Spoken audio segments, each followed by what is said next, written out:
قوة إلا بالله العلي العظيم.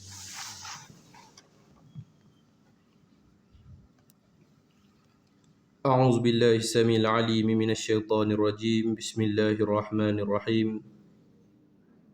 السلام عليكم ورحمة الله وبركاته.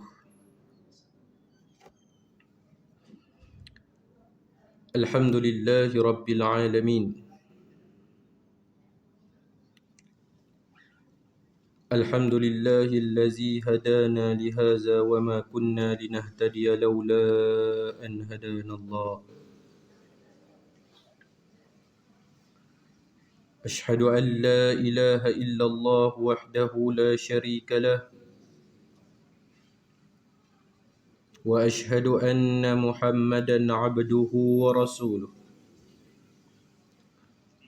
اللهم صل على سيدنا ونبينا وحبيبنا وشفيعنا وقرة أعيننا وقدوتنا محمد بن عبد الله الأمين، وعلى آله وصحبه ومن تبعهم بإحسان إلى يوم الدين. قال سبحانك لا علم لنا إلا ما علمتنا إنك أنت العليم الحكيم. قال رب اشرح لي صدري ويسر لي أمري واحلل عقدة من لساني يفقه قولي. اللهم افتح علينا حكمتك وانشر علينا من خزائن رحمتك يا أرحم الراحمين. رضينا بالله ربا وبالإسلام دينا وبمحمد نبيا ورسولا وبالقرآن إماما وبالمسلمين إخوانا. ربي زدنا علما وارزقنا فهما. آمين اللهم آمين. قال الله تعالى في القرآن الكريم: أعوذ بالله من الشيطان الرجيم.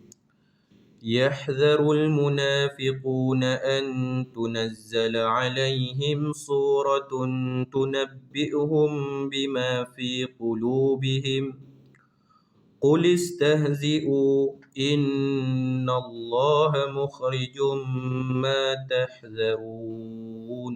صدق الله العظيم. أيها المستمع الكرام، اتقوا الله أوصيكم وإياي بتقوى الله.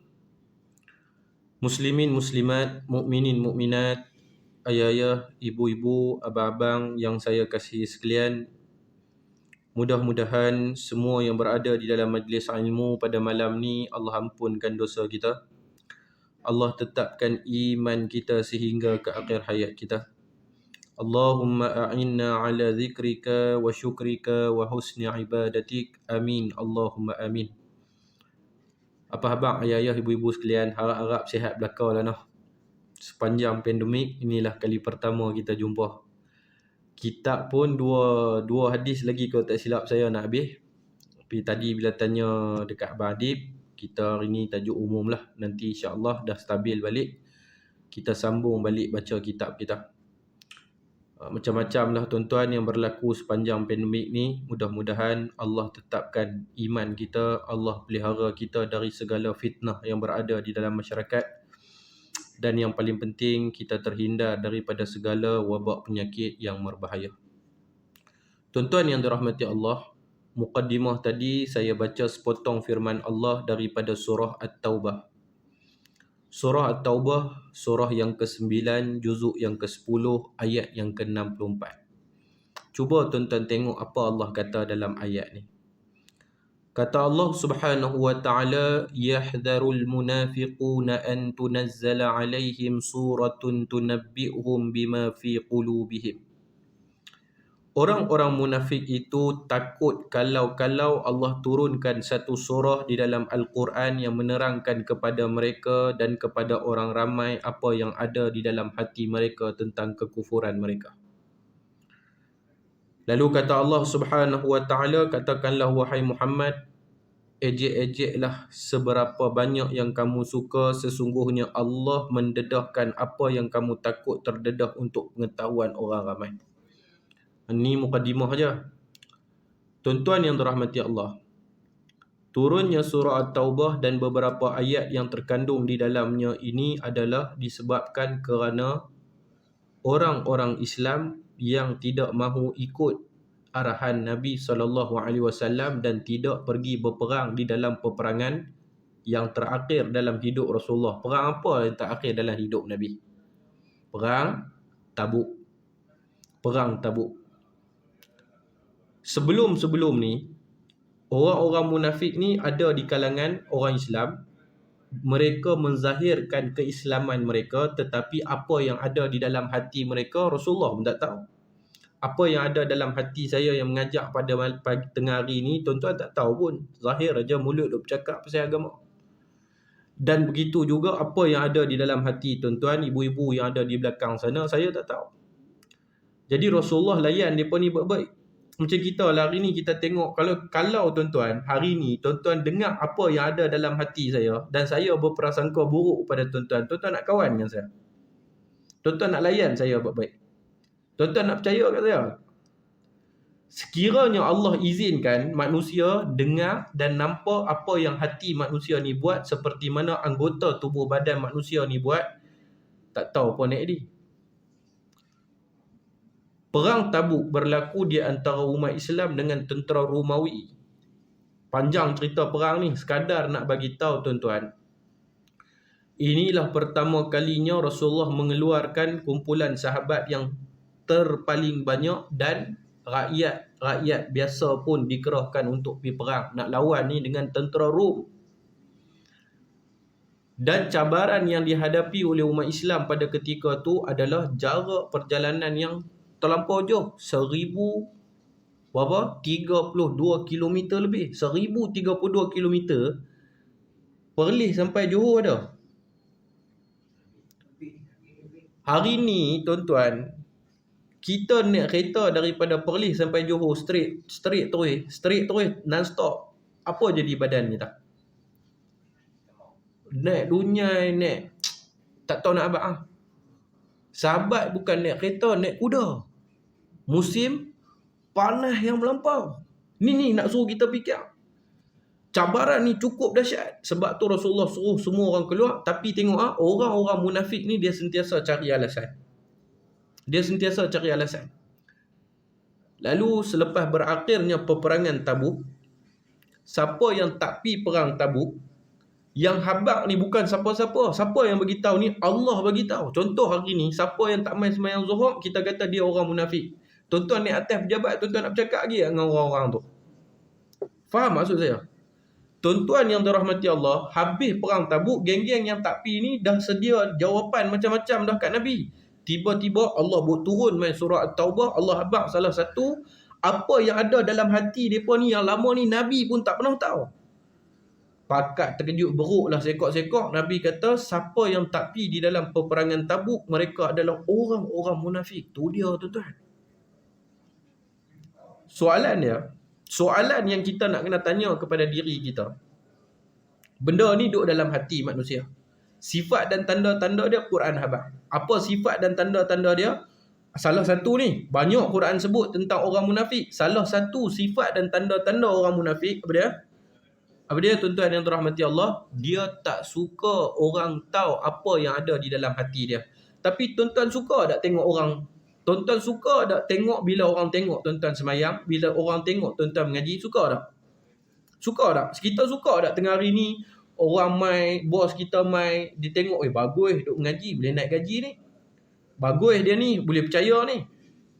Tapi cuba masa kita buat benda tu benda tak baik. Kita contohnya kita duk mengorat anak dara orang, kita duk bertepuk tampak dengan anak dara orang. Saat tu kita suka ada orang yang paling besar dalam hidup kita, mak ayah kita ke, bos kita ke, ataupun Rasulullah tengok kita buat benda tu, kita tak suka. Jadi perangai orang munafik apa dia? Perangai orang munafik?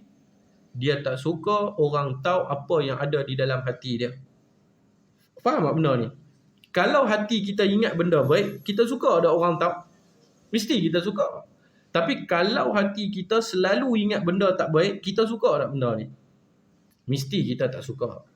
Jadi tuan-tuan yang dirahmati Allah, ni satu benda yang zahirnya mata kasar tak nampak, tapi simptom-simptom dia disebutkan oleh Rasulullah sallallahu alaihi wasallam. Contoh tuan-tuan, contoh sepanjang Covid kan macam-macam jadi. Contoh ni kemarin lah saya bagi contoh ni jadi. Balik semayang Zuhur di surau, ada satu orang abang saya panggil dia, umur 65. Umur 65 saya panggil dia abang. Dia duk kait buah mamplam. Anda tu jenazah tahu buah mamplam, buah mangga. Dia duk kait. Pokok surau rumah saya ada banyak pokok buah mangga. Duk kait. Kita tengok tak sampai hati, saya tanya, nama dia Abang John. Saya tanya, Abang John, nak saya tolong ke? Dia kata, boleh juga Ustaz. Dia letak galah, tercungap-cungap macam orang tak cukup nafas. Saya tanya kat dia, pasal apa ni Abang John? Dia kata, hang tahu ke? Dia kata, aku nak habaq kang. Aku sebelum Covid tak pernah jadi macam ni. Tapi pasal Covid ni, aku duduk lama sangat di rumah ni, aku tak boleh nak pergi jogging mula-mula dulu. Lepas tu baru boleh kan. Aku tak boleh nak bergerak sana, bergerak sini. Aku tengok badan jadi lemak. Lepas dah boleh pergi jogging, hang tahu, aku pergi jogging. Bila aku pergi jogging, tak pernah jadi. Tak dan sampai satu round rasa nak mati, nak pecah dada. Ni dia duk abang ni, saya abang kat tuan-tuan ni. Rasa nak mati, nak pecah dada. Aku rasa tak kena ni. Pergi cek doktor. Doktor pun bagi tahu kata ada sakit jantung. Tapi aku tak boleh terima. Ni dia duk abang kemarin ni. Hang tahu aku bini berapa? Dia tanya kat saya. Saya tak tahu. Aku bini 2 orang tahu. Dia abang saya ni. Hang tahu aku bini berapa? Dia nak abang, dia steady lagi. 65 pun tapi barang power lagi. Tuan-tuan, jangan main ni. Dia kata hang tahu aku umur apa? 65. Aku sihat, tak ada masalah apa. Sungguh. Bila doktor habaq macam tu, Allah bagi aku ada duit, hang tahu. Dia kata Allah bagi rezeki aku ada duit. Dia ni orang bisnes. Aku tak puas hati, aku pergi check kat doktor. Doktor lagi pandai pada doktor tadi lah. Doktor mula buat ECG biasa saja. Pergi lari atas treadmill pula. Doktor kedua pun habaq blok berapa. Aku tak percaya lagi. Aku pergi cari doktor lagi, pakar lagi. Kesudahan dia, doktor kata ni mau tak mau mesti kena buat bypass lah. Sebab jantung tersumbat. Dia kata sampai hari ni aku tak buat bypass lagi. Sebab aku tak percaya apa doktor habaq. Tapi sedap tak sedap, aku kena percaya apa doktor bagi tahu. Sebab aku tengok semakin hari aku semakin sakit, semakin penat. Tuan-tuan, inilah yang dikatakan penyakit zahir manusia. Tapi penyakit batin manusia yang kita tak sedap, yang kita habaq tentang perangai orang munafik. Dia tengok orang tu tak betul, dia tengok orang ni tak betul, dia tengok orang tu tak betul. Salah satu tanda dia ada penyakit munafik dalam diri, Allah kata apa dia? Dia tak suka orang tahu apa yang ada dalam hati dia. Tuan-tuan tanya diri tuan-tuan, saya tanya diri saya. Saya tanya diri saya, tuan-tuan tanya diri tuan-tuan. Salah satu dia. Muhasabah ni. Kita pun tak percaya, takkan aku semayang aku orang munafik, takkan aku semayang aku orang fasik, takkan aku semayang aku adalah daripada kalangan orang yang melakukan nifaq. Allah menjelaskan di dalam Al-Quran, bahkan Allah Ta'ala kata apa? Allah Ta'ala kata, innallaha mukhrijum ma tahzarun. Sesungguhnya pasti Allah akan mendedahkan kepada ramai orang terhadap apa yang kamu takutkan tersimpan di dalam hati kamu. Muslimin yang dirahmati Allah Subhanahu wa Ta'ala. Cerita dia sekarang ni tuan-tuan, benda ni kita nak kaitkan dengan kehidupan seharian kita.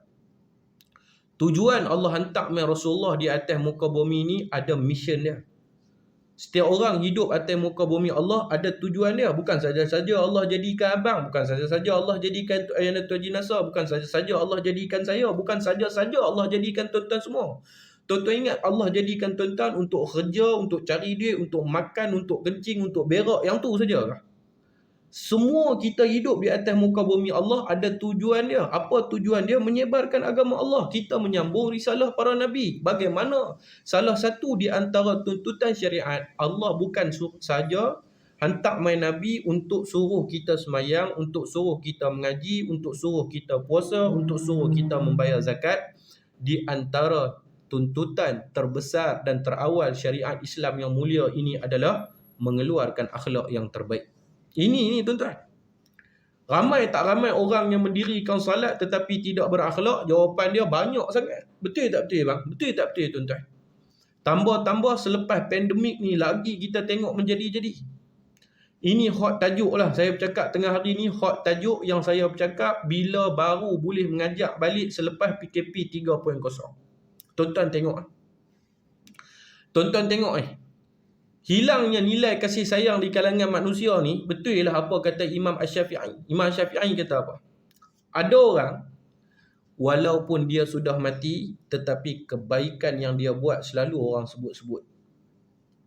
Tuan-tuan faham tak apa perkataan dia? Ada orang, pepatah Melayu kata, harimau mati meninggalkan belang, manusia mati meninggalkan nama. Tapi Imam Asy-Syafi'i kata apa? Ada orang, dia dah mati lama dah, tapi orang duk cerita tentang kebaikan dia. Mesti ada dalam hidup tuan-tuan ni, satu orang kita fikir-fikir, dia ni mana nak pergi cari orang macam dia ni. Tak ada lah, tak ada. Kita duk fikir balik. Tapi kata Imam Asy-Syafi'i, ada orang yang dia masih hidup, tetapi ibarat dia sudah pun mati. Mati sudah pun tidak bernilai. Sebab apa? Sebab adanya dia langsung tidak mendatangkan manfaat kepada orang lain. Apa yang tuan-tuan hidup sebagai orang Islam, manfaat yang tuan-tuan dah buat? Apa manfaat? Faham tak maksud saya ni? Salah satu tuntutan syariat Islam, Nabi suruh kita berakhlak mulia. Kita kena berakhlak mulia. Semua orang tahu benda ni. Basic punya tajuk kita bercakap. Tapi realitinya tuan-tuan tengok hari ni, orang berakhlak mulia ataupun tidak. Orang rata-rata tuan-tuan tak ada akhlak. Yang diberi amanah untuk menjaga rumah-rumah Allah tak ada akhlak. Betul tak betul saya abang? Tuan-tuan tengoklah macam mana orang nak pergi semayang Jumaat, macam mana orang masjid surau layan. Tak ada sejadah, tak boleh masuk. Bukan main cengeng lagi. Macam ni kan layanan orang masjid surau. Kalau orang bukan Islam tengok macam ni cara orang Islam cakap, dia rasa sayang tak kepada Islam? Kita yang sama-sama Islam ni, Nabi kata apa? Patut ada kasih sayang di antara orang Islam, di antara satu sama lain. Sebab tu Rasulullah sebut dalam satu hadis, tuan-tuan hati-hati. Nabi kata apa? Barang siapa yang nak bercakap dengan seseorang dengan satu perkataan, maka Rasulullah kata tengoklah dulu dengan siapa yang dia nak bercakap ni. Kita nak bercakap ni, saya nak bercakap ni pangkat ayah-ayah, pangkat abang ni. Tuan-tuan nak bercakap dengan siapa? Nak bercakap dengan orang yang kaki solat. Kita pun lebih kurang kadang. Yang hak mai nak semayang ni pun kadang tak faham bahasa juga. Nak mai buat ibadat, semayang tujuan dia nak dekatkan diri kepada Allah. Dia buat ketegak apa lagi tak tahu. Orang abang tak boleh. Gagah juga. Panjat pagar tang tu, duduk tepi tang ni semayang. Faham tak tuan-tuan? Tujuan kita semayang untuk mendekatkan diri kepada Allah. Tapi perbuatan yang kita buat tu betul ke mendekatkan diri kepada Allah ataupun mengundangkan kemurkaan Allah lagi?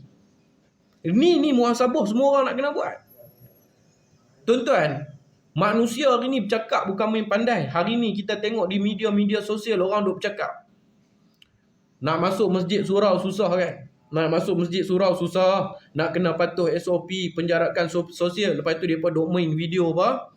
Sunway Lagoon tak ada penjarakan sosial. Tengok dekat video tu. Kan orang duk viral sekarang ni.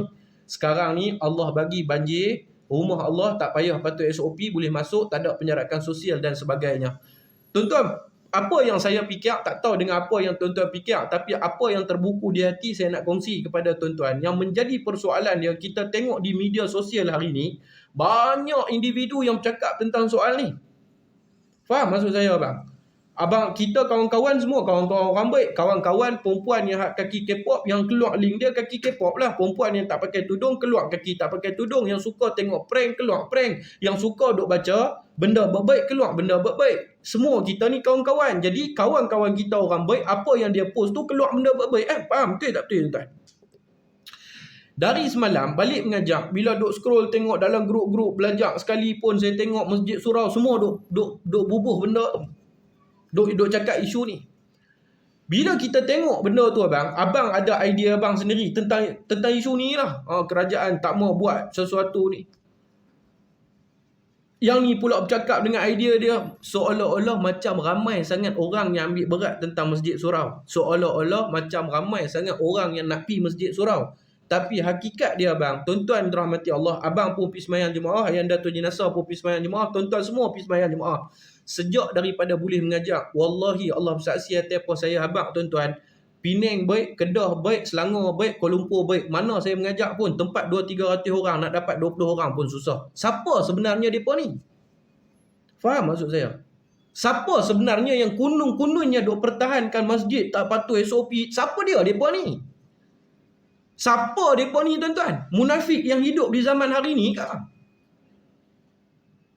Apa yang ada dalam hati depa tak sama dengan apa yang ada dalam mulut depa. Hati depa menafikan nak pergi sembahyang jemaah, tuan-tuan. Hakikat realiti dia kita tengok sudahlah, satu yang abrah lah.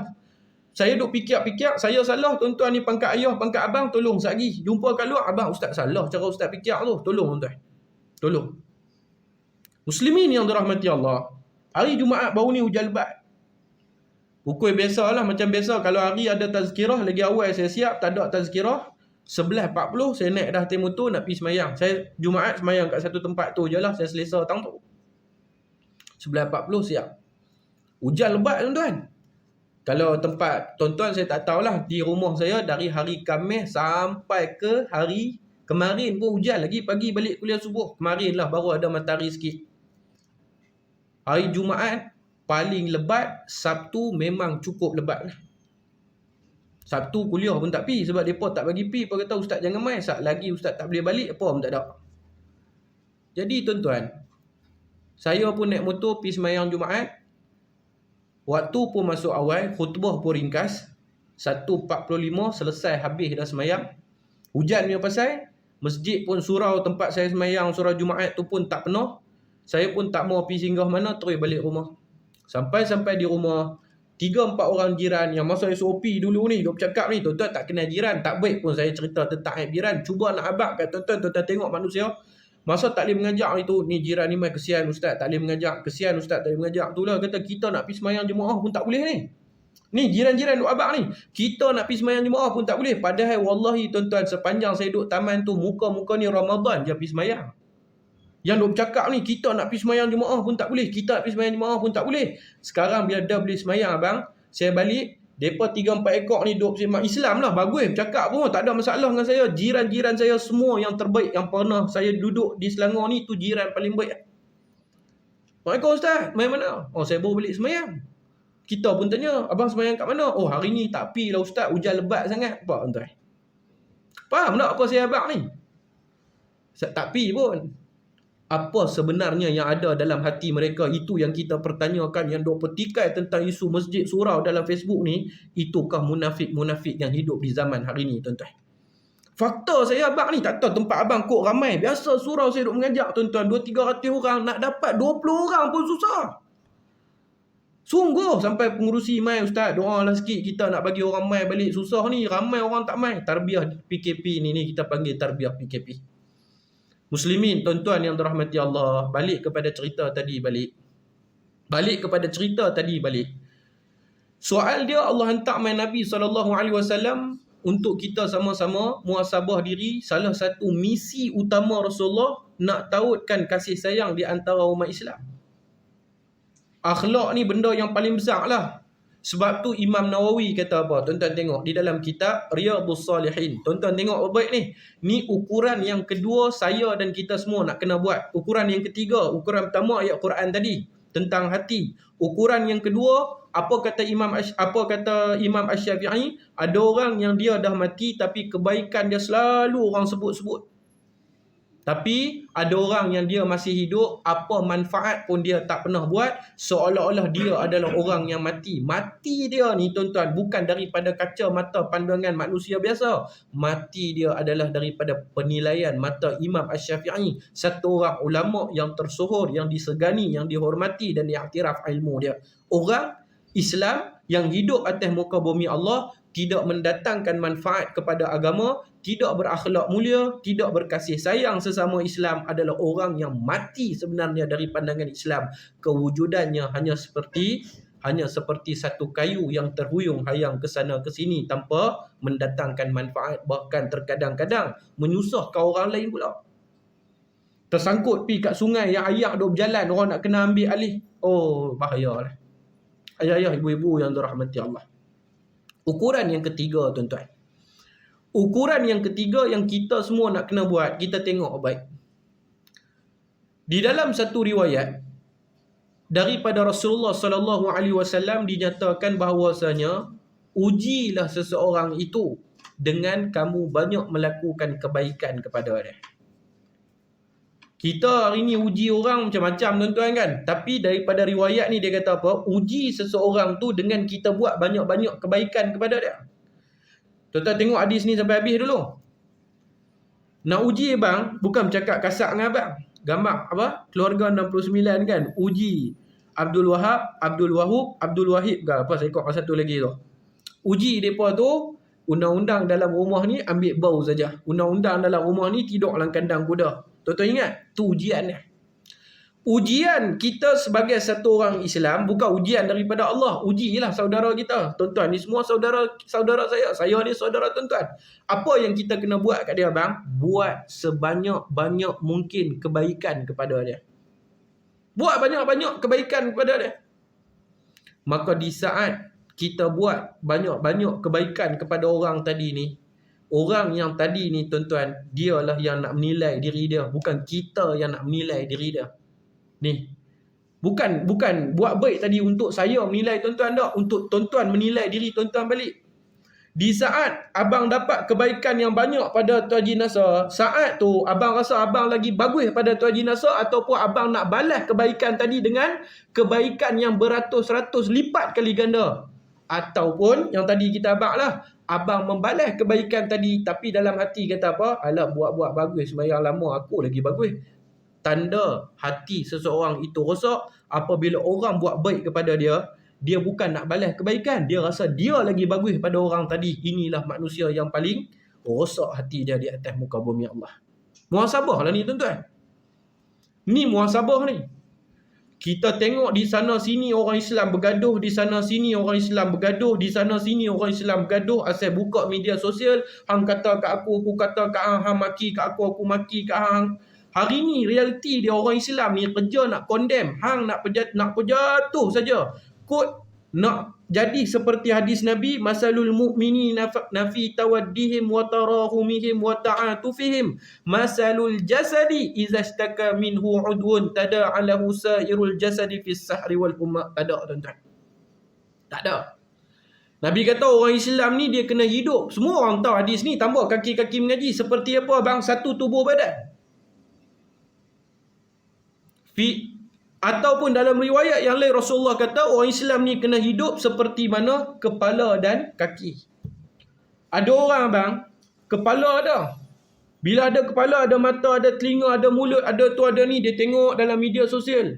Oh, seronok pi berjalan dekat sana, seronok pi berjalan kat sini, seronok pi masuk hutan tu, seronok pi masuk hutan ni. Tapi dia tak ada kaki, ada manfaat tak ada kepala tu tuan-tuan? Faham tak saya abang ni? Ada manfaat tak? Ada jugalah. Tapi bolehkah nak naik Gunung Everest dengan kaki yang tak ada tu? Naik setengah mampu lah jawab dia tuan-tuan. Ada orang, dia kaki ada, kepala tak ada. Apa manfaat dia? Tak ada manfaat lah. Ibarat orang yang mati. Mati lah. Ada saja badan. Badan semua ada elok. Kepala mana? Kena geret trailer. Apa manfaat tak? Ataupun di dalam riwayat yang lain Rasulullah kata orang Islam ni dia kena hidup seperti mana mulut dan perut. Mulut ni, tengok orang viral makan tang tu sedap nak pi makan. Tengok orang viral tang ni makan sedap, share kat bini bila kita nak pi. Tapi Allah bagi kena kanser usus tuan-tuan. Apa manfaat adanya perut ni? Apa manfaat ada perut ni? Ada orang tuan-tuan perut rasa lapar nak makan. Ui, teringin nak makan ni kalau dapat aku sebat sampai habis. Allah bagi mulut ni penuh dengan ulcer. Apa manfaat dia? Tapi realiti dia itu tidak berlaku kepada orang Islam. Mana-mana pun. Kemarin subuh saya mengajak di satu surau. Habis daripada mengajak, samalah tuan-tuan. Saya tak pi tu sejak daripada COVID lah. Untuk kuliah subuh sepanjang pandemik terpaksa cancel. Maksud bukan sepanjang pandemik, sepanjang 3 bulan yang dah boleh mengajak balik ni terpaksa cancel. Sebab saya duk masuk untuk frontliner. Jadi masuk start 4 pagi, habis 12 tengah hari, tak ada nak kuliah subuh, tak ada. Baru bulan ni start kuliah subuh. Kuliah maghrib on macam biasa. Jadi pi surau, depa abang, kami lama dah tunggu ustaz. Tuan-tuan, saya pun tanya pasal apa lama sangat tunggu. Ustaz tak tahu, sejak ustaz tak ada ni, duk cari-cari siapa nak tolong cakap. Ustaz tahu di surau ni serba tak kena. Naik pengurusi baru, pengurusi lama mati kena COVID. Timbalan pengurusi mati kena COVID, surau ni surau orang tua-tua. Jadi naik pengurusi baru. Ada saja yang tak kena, dia tu condemn, dia ni condemn, dia tu condemn, dia ni condemn. Hakikat dia tuan-tuan, orang Islam hari ni nak tengok Islam itu rebah membumi dan mati daripada pengetahuan orang ramai. Bukan orang Islam tu nak jadi orang yang menampung setiap kelompongan, kekosongan, lubang-lubang yang penuh dengan kekurangan tersebut. Tu realiti dia. Tu realiti dia. Subhanallah, fatabarakallah. Tuan-tuan tengok perangai-perangai orang munafik ni bahaya je. Kita tengok isu yang dibincangkan dalam parlimen baru-baru ni tentang isu pakai tudung kepada orang perempuan pramugari ni. Tuan tengok kan? Kita sebagai orang Islam bangga tak bangga bang? Tapi ada orang dia ambil situasi ni sebagai isu politik. Oi, punya teruk. Patut orang Islam sokong lah. Oh, yang tu hentam, yang ni hentam, yang ni hentam, yang tu hentam. Nah tuan-tuan muslimin yang dirahmati Allah Subhanahu wa taala, inilah hakikat orang Islam yang hidup pada zaman hari ini. Hakikat orang Islam yang hidup pada zaman hari ini, masing-masing hilang nilai keislaman yang sebenar. Yang mana tuan-tuan, kita tengok Allah Taala sebut satu daripada firman dia di dalam surah Al-Fath, surah yang ke-48 ayat yang ke-29. Kita tengok ayat ni.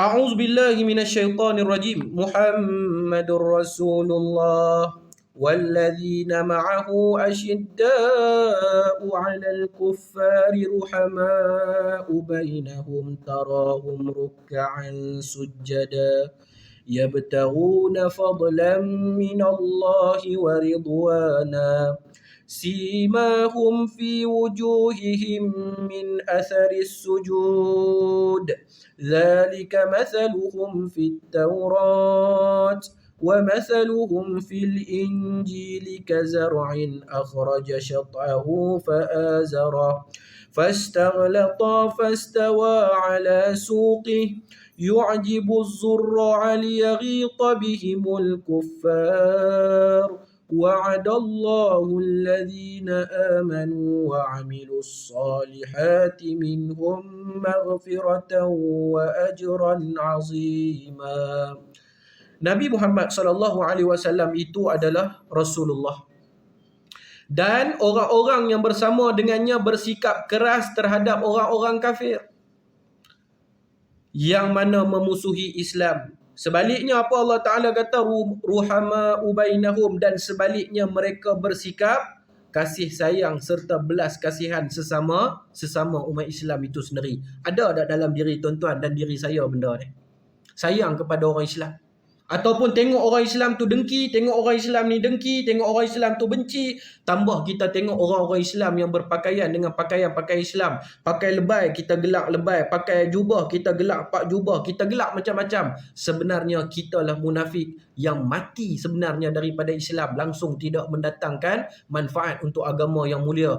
Ritual semayang yang kita buat hanya menipu diri kita sendiri. Saya baca dah ayat Quran Muqaddimah tadi tuan-tuan. Surah At-Taubah ayat 64. Balik tuan-tuan pergi tengok. Tipu diri sendiri lah semayang ni. Tapi dalam hati dia ada apa bang? Benci orang Islam. Bahaya ni tuan-tuan. Minta Allah pelihara kita. Bahaya sangat benci kepada orang Islam. Sebab tu Islam di zaman ni tak kuat. Sama-sama Islam nak pedajai orang Islam. Sama-sama Islam buka aib orang Islam. Sama-sama Islam ambil kesempatan ke atas orang Islam. Sebab apa mereka berjaya? Ruhama'u bainahum tarahum ruk'an sujjadan yabtaghu. Allah Ta'ala kata bukan sahaja mereka saling kasih mengasihi di antara satu sama lain. Mengesahkan lagi pula apa Allah Ta'ala sebut? Engkau melihat mereka tetap beribadat dalam keadaan rukuk dan sujud dengan mengharapkan limpahan kurnia daripada Allah serta mengharapkan keredaannya. Tanda-tanda yang menunjukkan mereka sebagai orang-orang yang soleh itu terdapat pada wajah-wajah mereka. Kesan daripada sujud mereka yang ikhlas kepada Allah Subhanahu wa ta'ala. Surah Al-Fath ayat 40, surah yang ke-48 ayat yang ke-29. Tuan-tuan, saya abang benda ni tengah hari ni bukan nak bagi tuan-tuan sakit hati, tapi sayang kat tuan-tuan sebenarnya. Tujuan kita main semayang, tujuan kita main mengaji, tujuan kita taat kepada perintah Allah untuk kita masuk dalam syurga Allah. Tapi jangan kita tertipu dengan bisikan setan yang sentiasa berusaha untuk menyesatkan kita. Ada kawan-kawan di keliling kelalang kita main nak cerita tentang keburukan orang Islam, kita pangkah awal-awal tak mau dengar. Ada media-media sosial yang dok bercerita tentang perihal orang Islam, kita pangkah awal-awal tak mau dengar. Kita jauhkan diri kita daripada fitnah paling besar ni. Ni yang kata tarbiyah PKP melahirkan orang Malaysia sebagai warga internet paling banyak menggunakan media sosial di Asia Tenggara ni, tuan-tuan.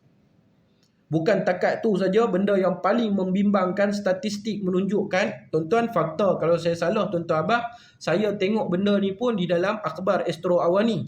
Tuan-tuan tahu tak, sepanjang musim PKP, Malaysia menduduki di antara 3 top 10. Bukan 3 top 10 lah, 3 negara Asia yang rakyat dia paling banyak melayari website pornografi ni. Ni bukan melawak ni bukan abah benda biasa-biasa. Majoriti orang Malaysia adalah orang Islam. Dan bila jadi benda tu, tuan-tuan, kita yang nak mengajak ni, kita tengok, saya cari, tuan-tuan. Saya cari dan saya boleh cerita motivasi dekat budak-budak muda selalu kita abang. Tuan-tuan tahu tak, realiti yang sedang berlaku hari ni, majoriti rakyat Malaysia yang tengok video-video lucah adalah dari kalangan remaja-remaja perempuan yang berusia 11 tahun hingga 22 tahun. Ni fakta ni. Saya tengok bahkan dalam tu macam-macam kes. Ada pengakuan sendiri bila temu ramah mengandung anak luar nikah dan sebagainya, masuk pusat-pusat jagaan, pusat asuhan bakti, pusat pemulihan akhlak dan sebagainya. Macam mana wanita-wanita Islam Melayu kita, remaja-remaja kita boleh terlibat dengan benda ni, tuan-tuan? Berpunca daripada handphone yang mak ayah bagi. Dan satu budak perempuan saya tengok umur 20 tahun. Dah menggugurkan janin sebanyak 9 kali. Kali yang ke-10 kantoi. Tak dan nak pergi gugur janin. Tak Allah pelihara keturunan kita pada benda ni. Tak boleh dah. Lah kali terpaksa mengandung, dapat tahu kat orang puak, masuk beranak lah dan sebagainya. Bila orang pergi temu ramah dia, dia pun bagi tahu. Bila mak ayah bagi handphone, tak pantau. Satu. Yang kedua, iklan-iklan yang duk masuk tu, dia tak cari. Tak tahulah dia cerita. Tapi kita tak nafi pun, kadang memang betul. Kita tak cari pun. Dia duk main. Dia duk main. Sekali pergi klik. Dia kata, demi Allah, kali pertama saya tengok video porno ni, saya jadi ketagih. Ketagih, tuan-tuan. Ketagih. Betul lah, tuan-tuan, kalau tanya pengalaman orang yang pernah jahat. Pengalaman, saya cerita kat tuan-tuan ni pengalaman. Macam-macam rezeki lah Allah bagi. Boleh mengajak, boleh jumpa orang yang tu, yang ni dan sebagainya. Pengalaman macam-macam jahat yang buat. Benda apa paling susah nak berhenti? 2. Satu perempuan. Bukan perempuan ni maksud dia awet berzina. Sekali berzina ni, tuan-tuan, nikmat dia tak sama macam sekali kita mengadakan hubungan kelamin antara suami isteri. Tak sama. Yang haram tu yang setan bagi rasa nikmat dia. Yang kedua, judi. Fakta ni, tuan-tuan, kita fikir judi ni rugi bang. Tapi dia kata syok. Dua-dua merugikan. Dua-dua benda merugikan. Subhanallah wa tabarakallah. Budak ni banyak saya tengok, tapi antara yang paling saya tak boleh lupa budak ni lah. Budak ni masa dia kantoi ni, ayah-ayah, ibu-ibu yang dirahmati Allah, dia baru 14 tahun. Dia dah gugur janin 9 kali. Dia masa dia ditemu ramah dia tu 16 tahun, dia dah gugur janin lebih daripada 9 kali berdasarkan apa yang saya tengok. Kemudian bila kantoi, dia kata apa? Bila tengok ketagih, lama-lama teringin nak cari orang yang nak buat kat dia. Dia offer kat kawan-kawan kelas dia.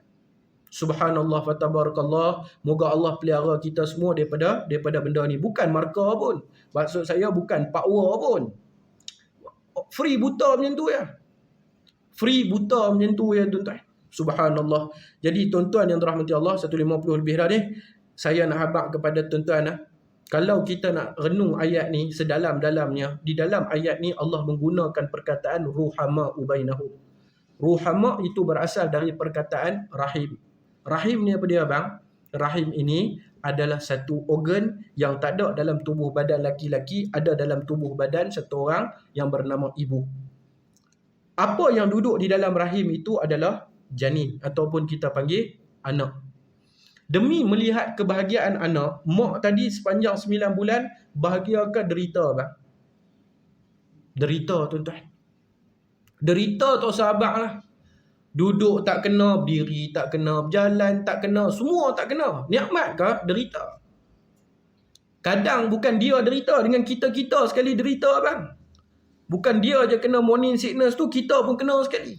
Kadang bukan dia je menderita, kita pun menderita. Tak boleh nak makan kat rumah, kena makan kat luar, dia tak boleh. Faham tak maksud rahim ni tuan-tuan? Tu saya kata, masa tak cukup. Kalau nak hurai bab rahim ni, satu benda yang sangat menarik. Tapi tuan-tuan, bila budak tu dilahirkan, mak tadi peluk anak tersebut, puas dia tak tahu nak abang. Selepas kita pergi tanya, nak beranak lagi ke tak mau? Dia mesti kata, nak beranak lagi. Tapi kepuasan yang dia dapat, dia terpaksa korbankan kebahagiaan dia. Itulah yang Rasulullah didik kepada para sahabat. Mereka sanggup melihat kebahagiaan mereka terkorban, asalkan puas apabila melihat orang lain menikmati kenikmatan tersebut. Faham tak tuan-tuan?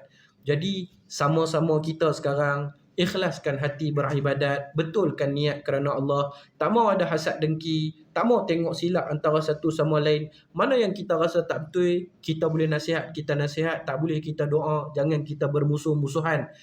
Betul-betul kalau Allah takdirkan manusia lain boleh dengar apa yang ada di dalam hati kita, maka di saat itu apakah kita suka ataupun tidak? Kalau kita suka, di saat itu ketahuilah kita sebenarnya orang yang betul-betul bagus. Benda yang duduk dalam hati ni benda baik. Tapi kalau di saat benda yang duduk dalam hati ni tak baik, Allah bagi orang lain tahu, kita tobat lahum tak suka, maka di saat tu kita belum lagi jadi orang yang baik. Cukup dulu takat tu tengah hari ni. Saya susun 10 jari, minta ampun, minta maaf banyak-banyak kot korang. Mudah-mudahan ada yang tibar yang sampai ke dalam hati ayah-ayah, ibu-ibu sekalian. InsyaAllah panjang umur sihat, ada rezeki, kita sambung lagi di episod akan datang. Kita tutup majlis dengan tasbih kafarah dan suratul asr. Subhanakallahumma bihamdika, asyhadu an la ilaha illa anta, astaghfiruka wa atubu ilaih. Wal asr, innal insana lafi khusr, illa alladhina amanu wa amilus salihat wa tawasaw bil haqqi wa tawasaw bis sabr. A'udzu billahi as-sami'il 'alim minasy syaithanir rajim. Allahumma ij'al jam'ana hadza jam'an marhuma wa tafarruqna min ba'dihi tafarruqan ma'suma. Amin. Allahumma amin. Walhamdulillahi rabbil alamin. Assalamu alaikum warahmatullahi wabarakatuh.